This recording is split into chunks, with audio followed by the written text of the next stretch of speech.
members across the House will want to extend our thanks to President Biden for his steadfast leadership and warmly congratulate President-elect Trump ahead of his inauguration. Mr. Speaker, in my conversation with President-elect Trump, we've underlined our shared commitment to the special relationship in the years to come. Mr. Speaker, this week we launched our AI Opportunities Action Plan, which will ensure we seize the opportunities of AI to benefit working people as part of our plan for change. That will boost productivity, transform public services, deliver £39 billion of investment and over 13,000 jobs. Mr. Speaker, this morning I had meetings with ministerial colleagues. In addition to my duties in this House, I shall have further such meetings later today. Mr. Speaker, on Friday, while borrowing costs hit levels not seen since Labour was last in government, I met business owners and their employees in Chesterfield. One of them told me that his business will not exist in 4 years' time because of this government's policies. It might not even exist next year. The Prime Minister may try to blame his inheritance or blame global factors, but why should anyone trust a word he says over the businesses who are saying again and again that his budget means fewer jobs, lower growth and higher borrowing costs? Mr. Speaker, as she knows, the global economy is experiencing volatility and higher borrowing costs. That is why it was vital that we took the tough and right decisions in the budget to get our finances back in order. We had to deal with the £22 billion black hole that they left. We made difficult cuts, raised taxes to invest in health, public services and housing, vital to stability, vital to growth. And we've got an ironclad commitment to our fiscal rules. And she will welcome, no doubt, the inflation figures from this morning. But contrast that with the party opposite. They weren't brave enough in government to take those difficult decisions. They've opposed all of our measures to stabilise the economy and promote growth. They're back to the magic money tree. She wants all the benefits of the budget, but she can't say how she's going to pay for them. They haven't changed. They're still economic vandals and fantasists. Imagine where we'd be if they were still in charge. Mr. Speaker, just today, the British Retail Consortium says 2/3 of businesses will have to raise prices to cope with his tax hike. His Chancellor ignored all the warnings and ploughed ahead with an unprecedented borrowing spree, leaving all of us more vulnerable.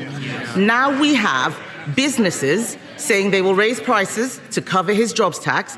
We have an energy policy that will drive up bills, and all the while we are spending more day to day on debt interest than we do on schools and universities. The Prime Minister refused to repeat his Chancellor's promise that she wouldn't come back for more. Will he now rule out any new tax rises this year? Prime Minister.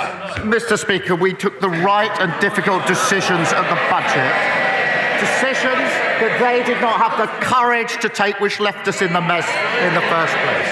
When it comes to tax, she knows very well the limits of what I can say from this dispatch box, but we have an ironclad commitment to our fiscal rules. We can't just tax our way after the problems that they left us, which is why we put in place tough.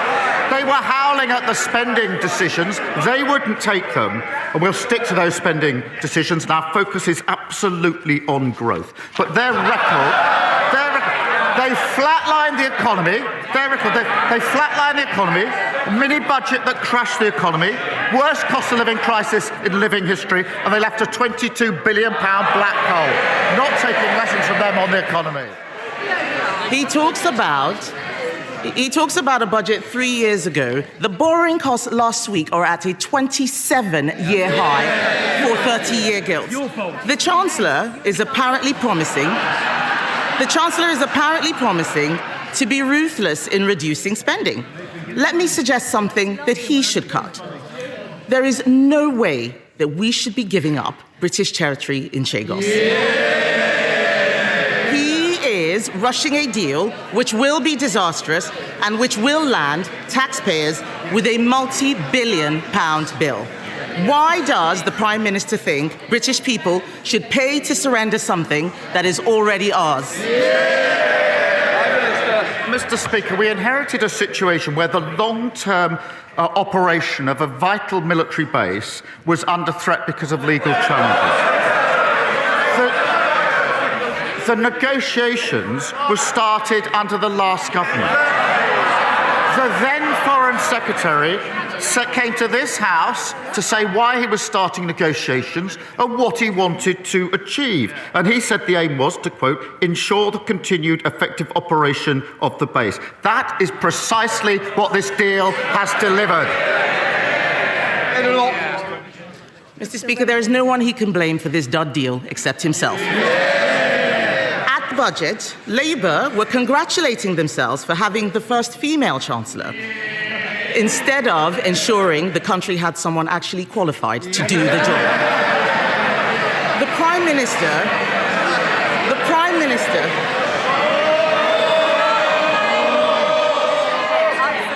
I want to hear... Sorry. I want to hear the Leader of the Opposition.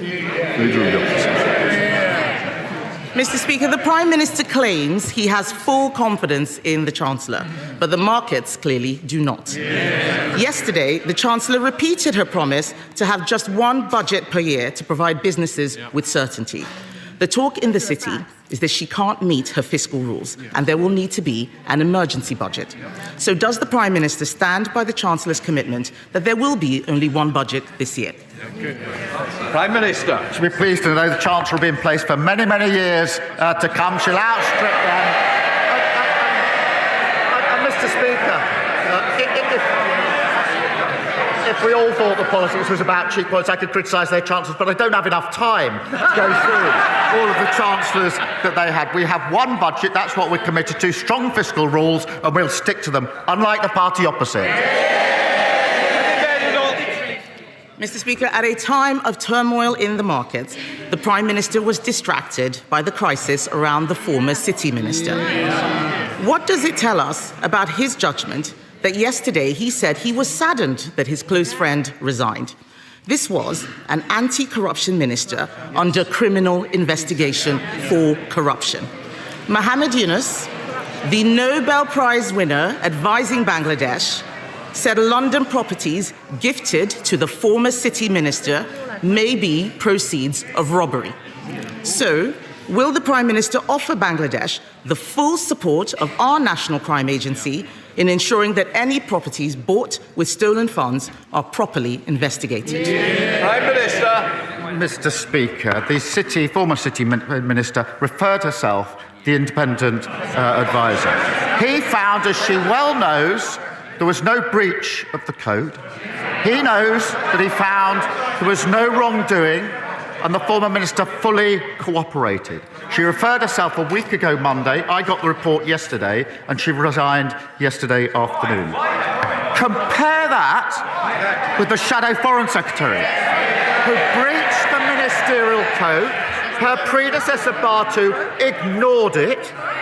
It was the advisor that then had to resign because he wasn't taken seriously, and she's now serving the leader of the opposition. What a contrast. Thank God the British public chucked them out. But as for her claim and her nonsense, they crashed the economy. Mr. Speaker,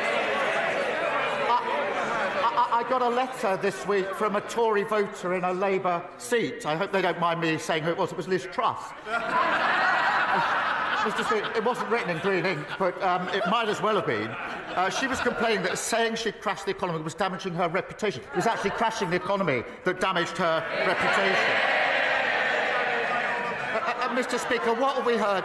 All they've got is complaining. No defence for their sorry record. They don't even acknowledge it. No ideas, no policy. They're like a blank piece of paper, blowing hopelessly in the wind. No wonder the country put them in the bin.